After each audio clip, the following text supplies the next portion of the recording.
Patreon requests, and Taurus, we're talking about a movie that, I don't know, was a big hit when it came out? I feel like it made money, but it was such a labored production, and it was such a weird thing because it was the first kind of movie we'd ever seen like this from the guys that made South Park, and they didn't want to make another movie after making the South Park movie. So what did this? This is stop-motion puppetry, right? Yeah. And I just finished watching the movie Stop Motion, and then I went and watched this movie because we had a Patreon selection. So let's talk about Team America.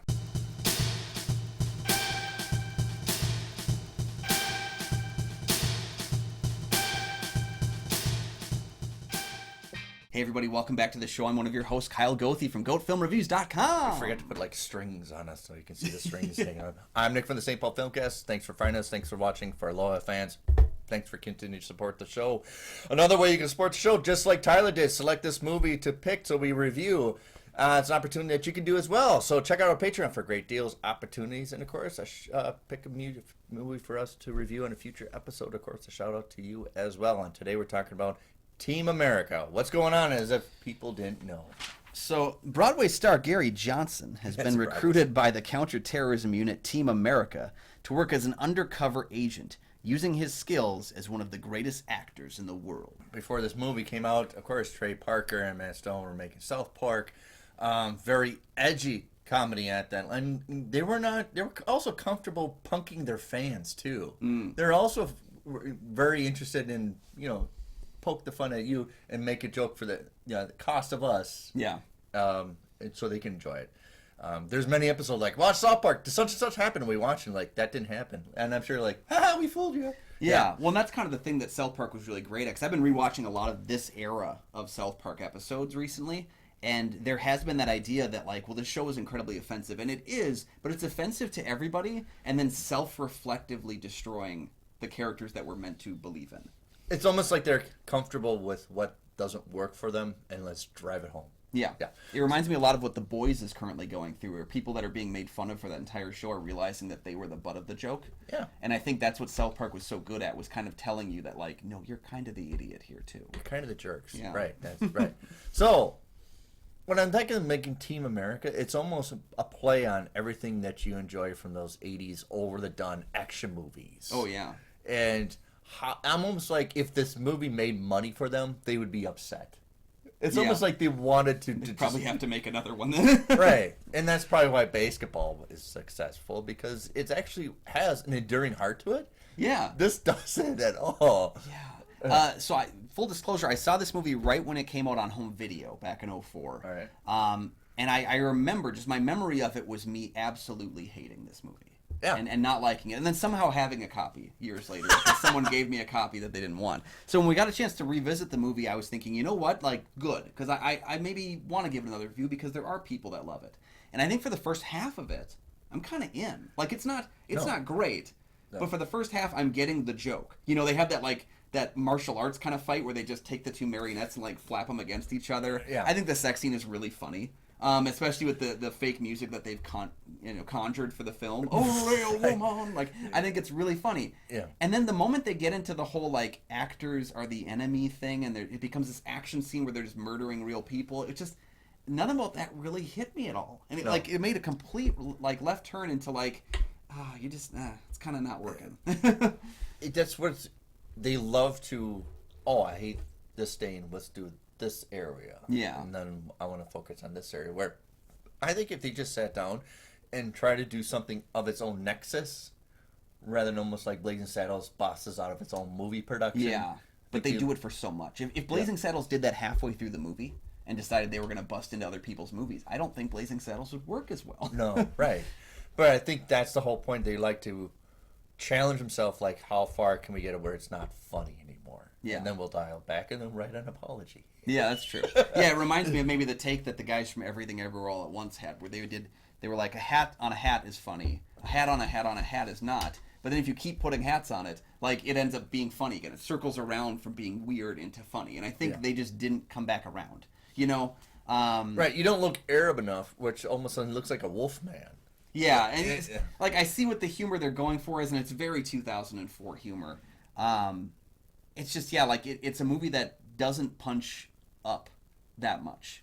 No. It punches down a lot, it punches to the side a lot, but none of the jokes are really eschewing the like Team America themselves. You know, Right. I would like a little more humor on that there actually are puppets, that they don't go to the bathroom or anything like that. Yeah, Right? Yeah. And there was the idea. I read an interview with them where they had said that they had a number of scenes where the puppets were telling kind of the jokes. They were telling the jokes about the movie, and they decided to take those out because they thought puppets being serious in this ludicrous world was funnier than puppets making jokes and wisecracks. And I felt like you can see the absence of that humor, because the thing is, on South Park, the kids are making a lot of really crass humor. That's still funny, you know, but the thing is, it's still funny if the joke is funny. Taking that out, if you put the kids in South Park and had them do something serious, just because it's animated doesn't make that funny. And I think the same thing is true here. Everybody, you know, like in the movies Always Sunny in Philadelphia. Yeah. Everybody gets their equal time of stupidity. Yep. But Yeah, then they're all bad people. And they're all bad, but eventually somebody comes back to, you know, they come back from it. They don't go completely stupid and stay that way. Yeah. There's a certain way if you can go way overboard, but you're eventually going to come back to them. Then the seesaw balances. Well, they're ridiculous. Yeah, there's a certain level of karma to that kind of crass humor, where you know it's going to come back and get them. And this is a movie that I don't think the crass humor really comes back around. And I see what they're going for. Pam Brady, who was a co-screenwriter, she worked on the first couple seasons of South Park with them, said that she was using that last half of the film to kind of eschew the fact that celebrities were getting more airtime talking about the war than the actual war got on the news. Which I get. That's a really interesting argument to make, is that it's celebrities that are all kind of using their podium to just wax poetic about it, instead of actually showing what's happening over there and being a news source. Great idea. Not well executed at all. Right. I think a lot of things get ideas flushed out, but then actually the execution of it, the exercise of it, then you were like, that doesn't work. But they want to stick with it. That somehow that's going to work. Yeah. Yeah. But I do want to say, I think the puppets themselves are pretty well done. Yeah. The Chiodo brothers, who created the Critters, they also did Killer Clowns from Outer Space, Ernest Scared Stupid. They've done a lot of practical effect monster work before. They actually designed the puppets for the film. And it's cool because it throws back to like the Thunderbirds or like that kind of style. Oh, yeah. Like, that intentional thing.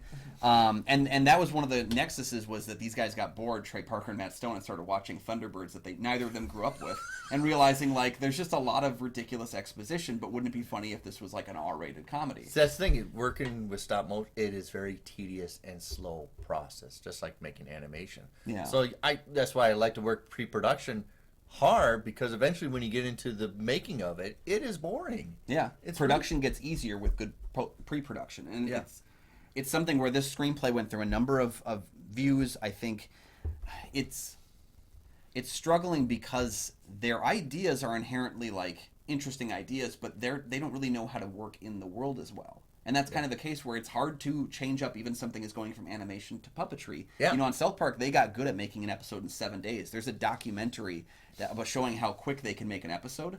You know, they even had episodes right after Barack Obama won the election in 2008. They aired an episode the next night about Barack Obama, like winning the presidency. It was incredible that they did this whole episode in 24 hours.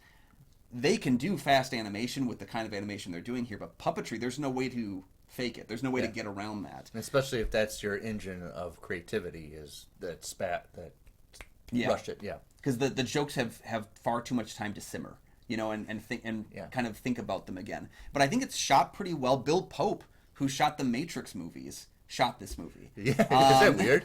And I think he had actually said that the reason why is he did the Matrix movies. Did he do Dark City?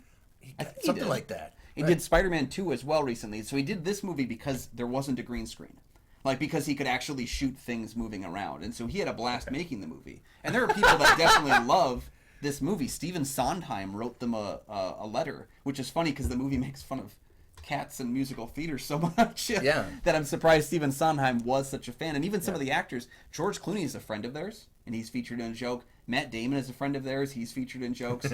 You know, certain people, Alec Baldwin, he thought it was really funny that they made fun of him, whereas Sean Penn wrote them a note that said, F you, courtesy Sean Penn. Did they frame it? I think they framed it, yeah. As I would as well. I would, if Sean Penn took the time to actually write F off. And so, so many things about this movie sound like they would work. Even the influences, like, you know, it's kind of partially based on Megaforce. I think that's a good idea. It just doesn't work. And then, of course, was the right time to make fun of North Korea. Yeah. Yeah. Because you need that kind of a childish kind of a person to... Yeah, like, I wish that hadn't been obvious in the trailer.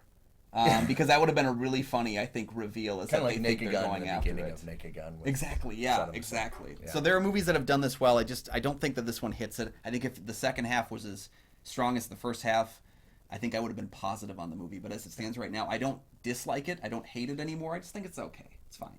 I have to agree with my assessment. What do you think about Team America? Yeah. Let us know. Especially down if you're below. not from America. I would wonder about that. Yeah. I would be sad about whatever you thought about America after watching this. Let us know your thoughts on the film down below. And if you think we're wrong, there are a lot of fans of it, and I'd love to hear your response to the film. Absolutely. In fact, I assume our patrons. I would like to Tyler's see a more fan. craft of stop motion. Yeah. Come back. After watching stop motion, then I I watched don't this dislike movie. the idea of the puppetry and marionette thing. Give me Yeah. more of that. I'm all for it. Right. Just maybe, directors that aren't working so fast, that are used to being comfortably slow. Yes. So, yeah, thanks for joining us. You can find my film reviews over at goatfilmreviews.com. My show, you know where it is.